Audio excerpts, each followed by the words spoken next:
बिस्मिल्लाहिर्रहमानिर्रहीम। अस्सलाम वालेकुम नाज़रीन, आप यूट्यूब चैनल देख रहे हैं। मैं इमरान ख़ान हूँ। वज़ीर-ए-आज़म पाकिस्तान ने हाल ही में एक स्टेटमेंट दिया और उस स्टेटमेंट के ऊपर बहुत ज़्यादा लोग बात कर रहे थे। स्टेटमेंट उनका क्या था? उन्होंने कहा भारत कश्मीर के हवाले से कोई रोड मैप दे।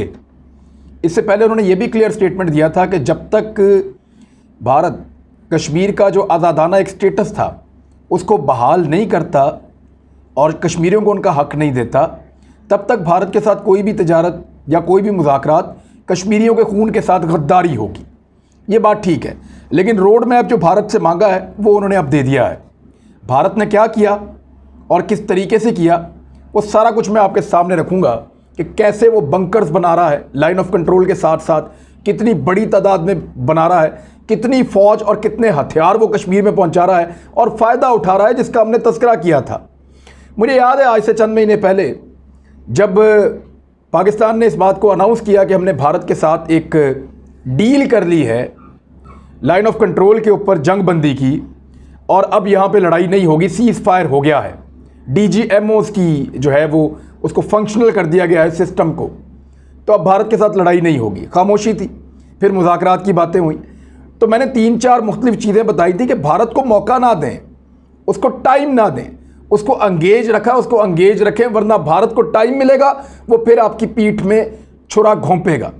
बहुत सारे सहाफ़ी मेरे ख़िलाफ़ बोल रहे थे, वो ये कह रहे थे कि आर्मी चीफ़ के नज़रिया से या उनके विज़न से कोई शख्स इख्तलाफ कैसे कर सकता है। देखिए, आर्मी चीफ़ आते जाते रहते हैं और कश्मीर का इशू बहुत पुराना है और पाकिस्तानियों के दिल के साथ जुड़ा हुआ है, तो ये तो पाकिस्तानियों का इशू है। एक आर्मी चीफ है, दूसरे हैं, तीसरे हैं, चौथे हैं, तो उनको पाकिस्तान को नुमाइंदगी करनी है ना आर्मी चीफ को। अब ऐसा नहीं है कि आर्मी चीफ सारा कुछ जो भी सोचेंगे वो ठीक ही सोचेंगे। उनको ऐसा अगर लगता था कि भारत के साथ बातचीत की जा सकती है या उनके इदारे के कुछ लोग बैकडोर चैनल से राब्ते में थे इंडिया के साथ और उन लोगों ने कुछ उम्मीदें बांध ली थी, तो वो उम्मीदों पर भारत पूरा उतरे ज़रूरी तो नहीं है। और मेरे खदशात ठीक साबित होते ये भी ज़रूरी नहीं था, लेकिन उस वक्त जो खदशात थे वो अब कैसे सही साबित हो रहे हैं और ये वक्त ने साबित कर दिया है। पहले तो कुछ खबरें मैं आपके सामने रख देता हूँ। नंबर 1, भारत ने बहुत बड़ी मिकदार में फ़ौजी पहुँचाने शुरू कर दिए हैं, बहुत बड़ी तादाद में मकबूजा कश्मीर के इलाकों में, और ये फ़ौजी जो हैं वो हज़ारों की तादाद में रोज़ाना की बुनियाद पर पहुँच रहे हैं, अपना फ़ौजी साजो सामान भी लेकर आ रहे हैं। नरेंद्र मोदी की हुकूमत ने बड़ी तादाद में फ़ौज और फ़ौजी साजो सामान मकबूजा कश्मीर में रवाना करने का हुक्म जारी कर दिया है, जिसके बाद रवानगी के जो ऑपरेशंस हैं वो बहुत तेज़ी से चल रहे हैं। मकबूजा कश्मीर में जो इंडिपेंडेंट सोर्सेज हैं या जो मीडिया वहाँ से रिपोर्ट कर सकता है, वो मीडिया बता रहा है कि यहाँ पे एक अजीबोगरीब सूरत हाल बनी हुई है, अफवाहों का एक बाज़ार गर्म है और भारत उसी तरह से फ़ौज की नकलो हरकत करवा रहा है जैसी नकलो हरकत भारत ने 5 अगस्त 2019 से पहले करवाई थी। 5 अगस्त 2019 से पहले जब कश्मीर में कर्फ्यू लगा, कश्मीर का स्टेटस तब्दील किया गया, 35A को और 370 को ख़त्म किया गया, तो उससे पहले बहुत बड़ी तादाद में भारतीय फ़ौज और साजो सामान पहुंचा था। बिल्कुल उस नौयत की एक्टिविटी इस वक्त हो रही है। भारत ये बहाना लगा रहा है कि ये वो फ़ौजी हैं जो लद्दाख में गए थे या इलेक्शन करवाने गए थे, ये फ़ौजी वापस आ रहे हैं। ऐसा नहीं है, मकामी लोग सब कुछ जानते हैं और वो ये कह रहे हैं, मकामी रहनुमा और लोग, कि हमें बहुत बड़े पैमाने पर गिरफ्तारियों का खदशा है।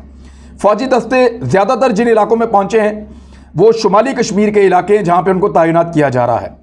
अब ये जो शुमाली कश्मीर का इलाका है, यहीं पे आपका सियाचिन के नीचे लद्दाख के बाद गिलगित बल्तिस्तान का इलाका और फिर कश्मीर का वो एरिया जो बलाई इलाका है कश्मीर का, ये वो एरियाज़ हैं जिनको आप शुमाली इलाके कहते हैं कश्मीर के, मकबूजा कश्मीर के, और वहाँ पे भारत अपने नए ताज़ादम दस्ते फ़ौज के पहुँचा रहा है बहुत बड़ी तादाद में। और मकामी रहनुमाओं को इस बात का खदशा है कि कश्मीर में एक बार फिर कुछ बहुत बड़ा होने जा रहा है, जैसा आज से लगभग 1.5-2 साल पहले हुआ था। दरअसल भारत का मंसूबा क्या है, ज़रा इसके ऊपर आप आ जाएँ। मनोज सिन्हा जो गवर्नर है मकबूजा कश्मीर का, वो कल अमित शाह से उन्होंने मुलाकात की है और अमित शाह आपको पता है कि नरेंद्र मोदी का ख़ास आदमी है और लोग ये कहते हैं कि वो गॉडफादर बना हुआ है इस वक्त भारत का, वज़ीर दाखिला भी है, और दीगर ऑफिशियल से भी आके मकबूजा कश्मीर का गवर्नर मनोज सिन्हा वो मिला है। और इन्होंने कुछ चीज़ें डिस्कस की हैं। जो सोर्सेज से चीज़ें बाहर आ रही हैं वो क्या है। नंबर 1, कश्मीर के अब टुकड़े किए जाएंगे, उसको हिस्सों में तकसीम किया जाएगा ताकि जो बैनुल-अक़वामी मामलात हैं उनसे जान छुड़ाई जा सके। एक हिस्सा बनाया जा रहा है जनूबी कश्मीर के इलाकों को जम्मू के साथ मिलाकर, यानी ये वो एरियाज हैं जो नीचे की जानिब आते हैं, कश्मीर के वो एरियाज जो नीचे की जानिब आते हैं, या सियालकोट के सामने वाले एरियाज, भिम्बर के सामने वाले एरियाज, ये जो इलाके हैं इनको, या नारोवाल वाली साइड से ऊपर की तरफ, ये कश्मीर के जो इलाके हैं, ये जनूबी कश्मीर है भारत के, वहाँ पे इसको जम्मू के साथ मिलाकर ये एक नई रियासत बनाने जा रहे हैं जिसको जम्मू कहेंगे, रियासत जम्मू। ये एक अलग रियासत बनाने जा रहे हैं भारतीय, उनका ये प्लान है। दूसरा, उन्होंने शुमाली कश्मीर के इलाके, जो ऊपर के इलाके हैं जिनमें कारगिल है, कुपवाड़ा है, बांडीपुरा है, दीगर इलाके हैं, इन सारे इलाकों को इकट्ठा करके लद्दाख के साथ मिलाकर एक रियासत लद्दाख बनाने जा रहे हैं। इस तरह भारत 2 हिस्सों में तकसीम कर रहा है मकबूजा कश्मीर को। लफ्ज़ कश्मीर जो भारत की बैनुल-अक़वामी सतह पे एक छेड़ बन गया है, लफ्ज़ कश्मीर को ख़त्म करने जा रहा है भारत, और वहाँ पे 2 अलग किस्म के लफ्ज़ों के साथ 2 अलग रियासतें बनाने जा रहा है, यानी रियासत लद्दाख और रियासत जम्मू। ये 2 अलग रियासतें बनाएगा और कश्मीर का लफ्ज़ ख़त्म कर देगा ताकि कश्मीर का नाम लेने वाला भी कोई बाकी ना रहे। अब यह है भारत की ख्वाहिश। अब रियासत लद्दाख और रियासत जम्मू होगी। 15 अगस्त 2019 को भी उन्होंने ऐसे ही इक़दाम किए थे और इसी किस्म के इक़दाम करने के लिए उन्होंने सैकड़ों कारकुनों को और रहनुमाओं को गिरफ्तार किया था। बाद में मुजाहिरों के अंदर हज़ारों लोग ज़ख्मी हुए थे। दुनिया ने देखा एक इंसानियत सोच किस्म का खौफनाक कर्फ्यू वहाँ पे लगा जो कई महीने तक जारी रहा। बिजली, इंटरनेट, राब्ते, अद्वियात, खुराक, हर चीज़ उन लोगों की बंद कर दी गई और उनके पास कोई न्यूज़ भी नहीं पहुँचती थी बाहर से। तो एक खौफ का आलम था वहाँ कश्मीर पे। अब उसी तरह से दोबारा फोर्सेस को इकट्ठा किया जा रहा है और ये वो नया प्लान है जो दिया है भारत ने कश्मीरियों के लिए, और ये अब सोर्सेज से चीज़ बाहर आई है। पाकिस्तान ने इसके ऊपर एक रद्द अमल भी दिया है। पाकिस्तान का रद्द अमल मैं आपको पढ़ के सुनाता हूँ। दफ्तर खारजा के तर्जुमान जाहिद हफीज़ चौधरी ने कहा कि भारत गैर कानूनी ज़ेर कब्जा जम्मू और कश्मीर की मुतनाज़ा हैसियत तब्दील नहीं कर सकता। क्यों नहीं कर सकता? वो तो कर रहा है। नहीं कर सकता। पहले भी कह रहे थे कश्मीरियों का ये नहीं कर सकता, वो नहीं कर सकता, उसने सारा कुछ करके दिखाया आपको। आप यही कहते रहे कि नहीं कर सकता, क्योंकि अक़वाम मुत्तहिदा की सलामती कौंसिल ने अपनी करारदादों में उसे मुतनाज़ इलाका तस्लीम किया है। इन इतलात से जाहिर होता है, यानी ये इतलात इस वक्त पाकिस्तान के दफ्तर खारजा के पास मौजूद हैं। ऐसा नहीं है कि खाली मैं आपको बता रहा हूँ कि भारत अपने गैर कानूनी तसल्लुत को तूल देने के लिए मकबूजा इलाके की मज़ीद तकसीम और आबादी के तनासब को बिगाड़ने की साजिश कर रहा है। इसको ज़रा टेक्निकली समझें आप। जब वो कश्मीर को 2 इलाकों में तकसीम करेगा तो वो अपनी मर्ज़ी की तकसीम बनाएगा। पहले एक इलाके के अंदर वो अगर इस्तिस्वाब राय करवाना चाहे, इलेक्शन करवाना चाहे, वो इस तरीके से कर रहा है कि मुसलमानों की जो अक्सरियत है उसको अकलियत में कन्वर्ट करना है। वहाँ के कानून तो वो पहले ही बदल चुका है, बाहर से लोग आके अब वोट भी डाल सकते हैं, धांधली भी हो सकती है। तो भारत ने बड़ा अच्छा मैनेज किया है अमन के इन महीनों को, जिसके अंदर पाकिस्तान ये समझा कि हमने बहुत कुछ गेन कर लिया है, हमने बहुत बड़ा तीर मार लिया है, भारत को अमन पे मजबूर कर दिया है, भारत घुटनों पे आ गया। नहीं, इस बीच में भारत ने क्या किया ये जरा आप सुने।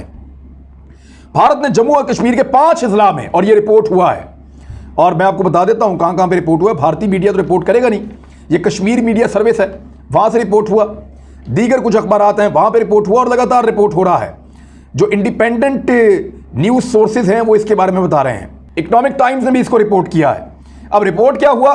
वो ये हुआ कि भारत जम्मू और कश्मीर के 5 अजला में शहरियों की हिफाजत के नाम के ऊपर, यानी बहाना ये बनाया कि शहरियों की हिफाजत करने जा रहे हैं, 8000 ज़ेरे ज़मीन बंकर्स तामीर कर चुका है। 8000 बंकर्स ज़ेरे ज़मीन भारत तामीर कर चुका है गुज़िश्ता चंद महीनों के अंदर। आप उसकी रफ्तार देखें, यानी उनकी पूरी तैयारी थी। उनको लाइन ऑफ कंट्रोल के साथ साथ उनको अपने बंकर्स बनाने थे और अपनी फ़ौज को ज़्यादा मजबूत करना था। वहाँ पे ऐसा दिफाई निज़ाम बनाना था जिसको पाकिस्तान ना तोड़ सके और कश्मीर की आज़ादी का ख्वाब हमारा कभी पूरा ना हो, खुदा ना खास्ता। तो उन्होंने ये 8000 बंकर बना लिए हैं, 10,000 बंकर अभी ज़ेरे तामीर हैं, तो 18,000 बंकर भारत बना रहा है। अब इसमें हैरत अंगेज तौर पर ज़्यादातर बंकर जो हैं वो लाइन ऑफ कंट्रोल पर आबादियों के बाहर हैं। यानी ऐसा नहीं है कि ये वो बंकर्स हैं जो आबादियों के अंदर बनाए, कुछ कम्युनिटी बंकर्स थोड़े बहुत उन्होंने आबादियों के अंदर बनाए हैं। परसेंटेज में वो 10% भी नहीं बनते। आबादियों के अंदर बनाए हैं सिर्फ ये साबित करने के लिए कि हम लोगों को बचाने के लिए, क्योंकि शेलिंग होती है, बम्बारमेंट होती है, लड़ाई होती है, तो लोगों को बचाने के लिए हम ये बंकर्स बना रहे हैं।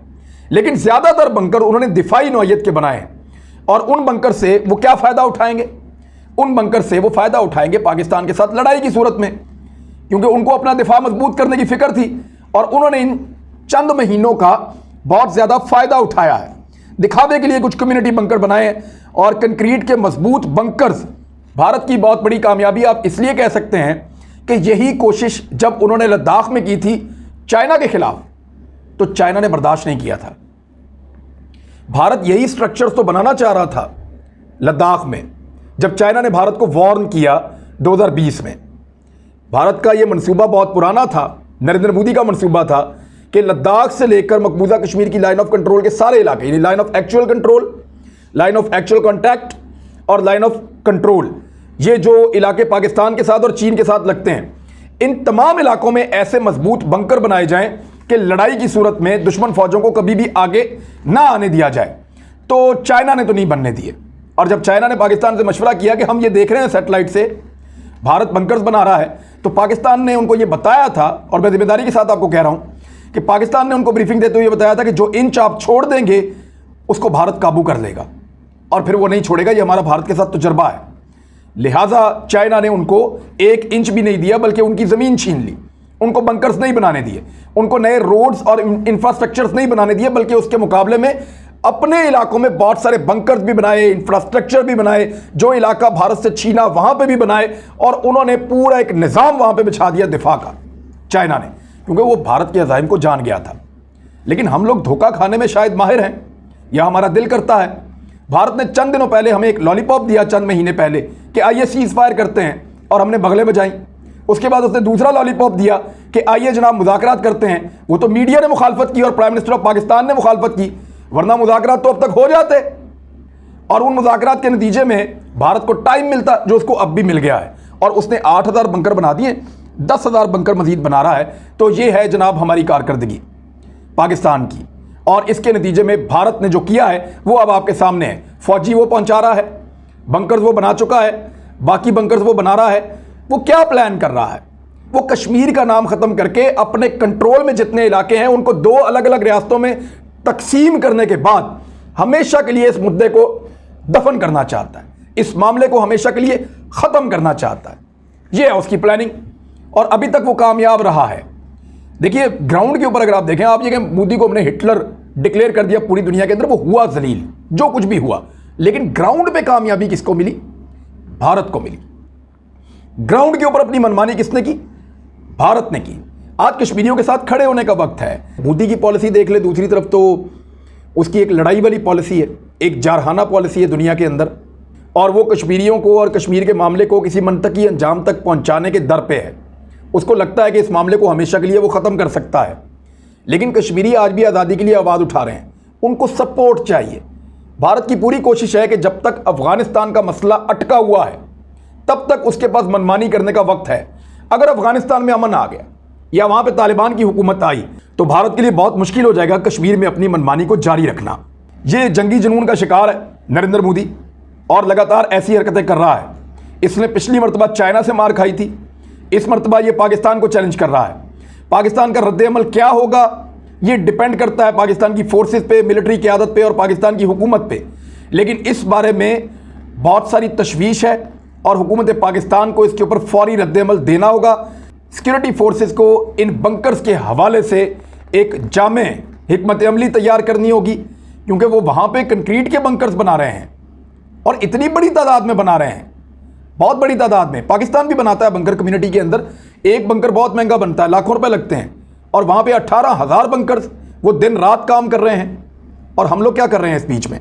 नरेंद्र मोदी जो है वो एक जंगी जुनून का शिकार आदमी है, ये सब जानते हैं अब, और पूरी दुनिया इसको जानती है। यानी ये एक ऐसा आदमी है जो दुनिया को जंग में झोंक सकता है। हिंदुत्व के नज़रिए के तहत इसने इंडिया को बहुत एक अजीबोगरीब मुल्क बना दिया है। वो मुल्क जहाँ पे लैट्रीनों की ज़रूरत है वहाँ पे वो बंकर बना रहा है। यानी इस वक्त जो भारत है वहाँ पे 70 करोड़ बाथरूम चाहिए उनको, 70 करोड़ टॉयलेट चाहिए, लैट्रीनें चाहिए, जो नरेंद्र मोदी नहीं बना कर दे रहा, वो उनको बंकर बना के दे रहा लड़ने के लिए। तो ये लीडर्स का जंगी जुनून जो है वो मुल्कों को बल्कि खित्तों को तबाही के अंदर धकेल देता है। और नरेंद्र मोदी ऐसे ही लोगों में से एक है। 355 मिलियन औरतों और बच्चों के लिए बाथरूमों की कमी है, यानी इतनी बड़ी तादाद में। और वो मुल्क लगातार बंकर्स, फौजी हथियार, रफाल और दिफाई स्ट्रक्चर, ये सारी चीज़ें तैयार कर रहा है। तो चाइना ने तो सही मौके पर पकड़ा था भारत को गर्दन से, और सही मौके पर सारी हिकमत अमली भारत की नाकाम बनाई थी। लेट्स सी पाकिस्तान की हुकूमत और पाकिस्तान की फ़ौज इसके बारे में क्या करती है। अब तक के लिए इतने, अपना ख्याल रखिएगा, अपने इस चैनल का भी। अल्लाह हाफ़िज़।